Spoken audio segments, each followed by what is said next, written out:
For this tutorial, I'm going to show you how to create a half sphere so that you could create a floating world or something similar. The first thing that we're going to do is create a sphere in Clara.io. And once you have your sphere, underneath the General tab, you'll want to go to Tools. If you're an Explorer, switch that view to Tools, and there's an option. The third one down is called Slice. When I select the Slice option, there's a yellow square that appears on the screen, and this yellow square is the plane that's slicing through the object. I can use my modifying tools such as the rotate and scale to change how much and the location of where I want to slice through the object.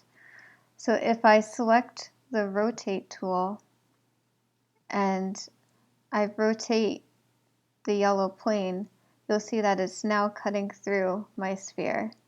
I can also go to the properties panel and change the angle here if I wanted to have it be a precise 90-degree cut. Now that I have my object cut, the next thing that I'll want to do is to create a plane or some sort of flat surface that I can then create my world on. So what I'm going to do for that is I'm going to create a cylinder.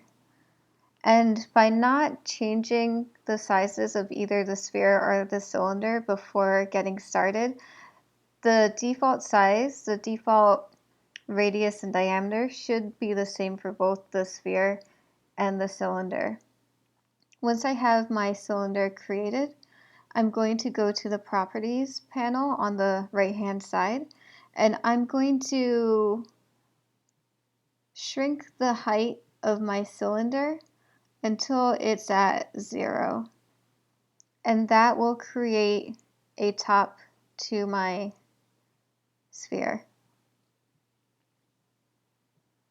What you may want to do after you have these two objects created is to either right-click over, select both objects by clicking and dragging, and then right-click on that object and grouping the object together. So the third option down, which says null, that will actually group your objects together. If you go to the Explorer tab on the left-hand side, you'll now see that there's a group 1 that was created. If this is your first group, it may just be called group. And underneath here, I have both my cylinder and my sphere. By selecting group 1, I can continue to modify these objects together instead of as individual units. Now if I wanted to go back and change and adjust the size of both objects, I can go to scale, for instance, and I can drag and change the size of or the scale of this object and continue to modify these as a uniform group instead of individual components.